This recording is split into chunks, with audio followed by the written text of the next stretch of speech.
If you want to take high detail close-up photos of small subjects, your best bet might be to utilize a technique called focus stacking. I recently posted a video about this, but essentially to combat the really shallow depth of field that occurs at high magnifications, you take multiple photos, each one focusing on a different part of your subject, then combine those into a single image that has more depth of field. Easy, right? Well, not really. I mean, it's not too bad, if you're doing stacks of a few images, but once you start trying to do larger stacks, let's say over 100 frames, things do get significantly more difficult. Now, some camera systems have a feature called focus bracketing, which essentially automates some of that process for you. Basically, you just hold your camera pretty still and it will take shots for you, shifting the focus point by a specified interval between each shot. Sounds great, right? And actually it is pretty good, but this, luxury is not for everyone. Not every camera system has a good implementation of focus bracketing. And in fact, as of right now, I would say most of them don't. But there is another limitation, and it's that the lens needs to have autofocus. Now, what if you want a macro lens that has 2:1 magnification? There is really only one such lens out there with autofocus that I'm aware of right now, and it's the OM System 90mm. It's a rather pricey lens, but a good performer. But what if you don't want to switch to micro four thirds and maybe you're not dumb enough to keep more than one camera system? Then you're stuck with manual focus lenses. So what does focus stacking with a manual focus lens look like? There are two main methods you could utilize. The most common one is to move your camera towards your subject in a straight line while doing a burst. Another method is to hold your camera still, rotate the focus ring while doing a burst as well. I've had more success with the latter, especially when using a tripod, but honestly, both of these methods require a lot of practice to master, and it's very easy to screw up. Having automated focus bracketing essentially gives us more consistency and cuts down on the multitasking, which usually translates to more consistent results. Basically, less ruined shots.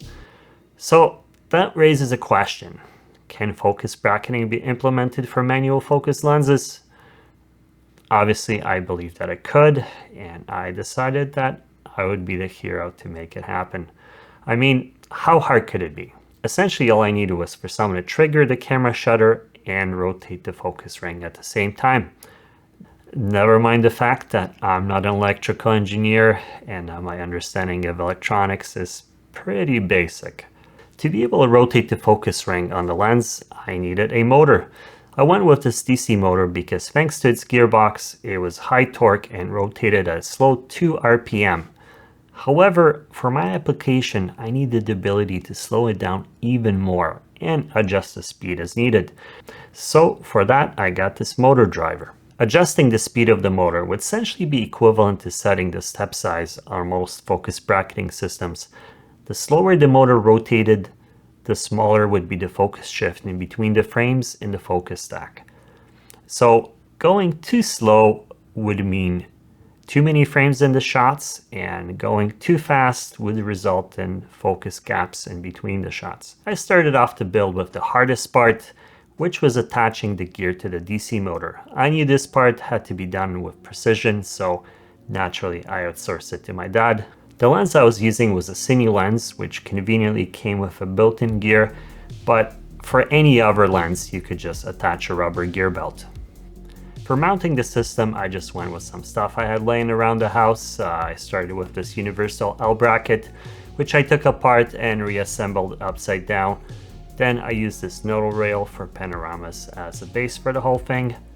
So the problem with this motor is that you cannot freely move it manually. I needed the ability to disengage the motor from the lens so I could quickly reset it to a starting position for the next shot. And I had what I thought at the time was the best idea of my life. Come to think of it, I'm still kind of proud of it. Yes, those are food grade tongs. The same thing you would use to pick up a piece of steak. These would eventually become the clutch mechanism for the motor. So for this to work, I needed two things to happen simultaneously. I needed for the motor to start rotating the lens and the camera shutter to be engaged during a burst. Preferably, I wanted both of those things to occur with the push of a single button. Now, if you understand electronics, you can use relays for this, but because I don't understand electronics, I didn't want to risk doing something stupid that could result in high voltage from the battery for the motor going into my camera and frying some circuit there. That's why I went with a caveman solution of using a special type of a button called a DPST switch. That's short for dual pole single throw. Now, a regular push button switch basically closes a circuit, allowing the electricity to flow. You can essentially think of a DPST switch as two switches in one. You press one button and it closes two separate circuits. Speaking of the button, does that mount bracket look familiar? Yes, I harvested as much as I could from those tongs. I jammed the button in there, peeling off part of the casing to help it stay in securely, which later I learned was probably a mistake. Then I covered the bottom with insulating silicone, which helped keep things insulated, and most important of all, hid my ugly solder joints. To power the motor, I went with 8 AA batteries connected in series, producing a whopping 12 volts. I didn't want to add the weight of the batteries to the camera, so I needed a stretchy cord to connect the motor to the battery. For that, I went with a generic 12-volt car extension cord. I knew this was not optimal for usability, but at the time I was really into using a flash with an external battery for perceived performance gains, so it seemed like, well, what's another battery strapped to my belt, right? Plus, it felt kind of cool being connected to my camera with all these cables. It made me feel, well, more connected to it. Like I was part of the system. I was one with my gear. Then it was time to connect the motor and then focus on figuring out how to trigger the camera shutter. I bought this shutter release cable, took it apart and tried to figure out how it worked so that I could wire it to my button instead of the button on the remote.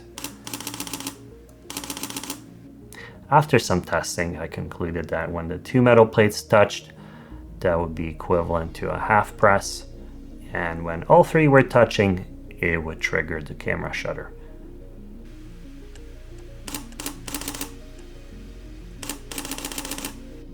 After removing those three large plates, I didn't need that big plastic case the trigger came in, but I needed something to cover it, so it was just easier to keep it.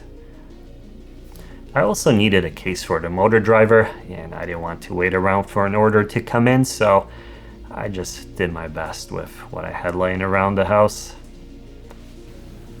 For anyone curious, this is how I ended up wiring everything.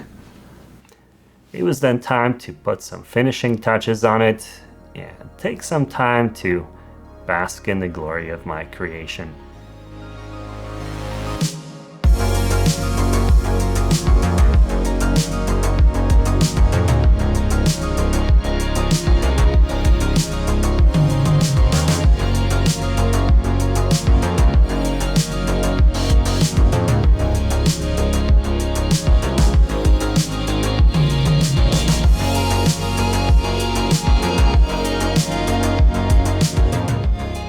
Alright, that's enough of that.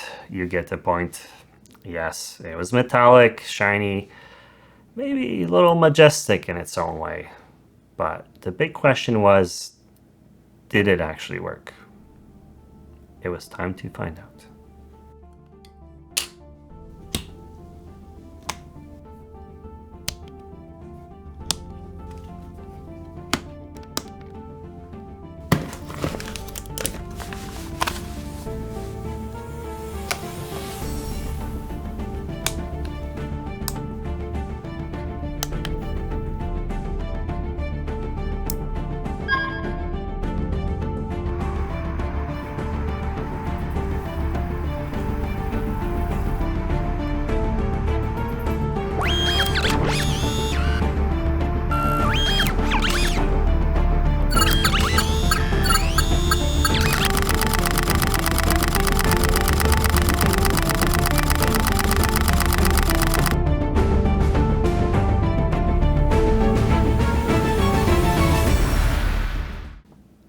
Now let's sit back and take a moment to look at some photos I captured with this setup.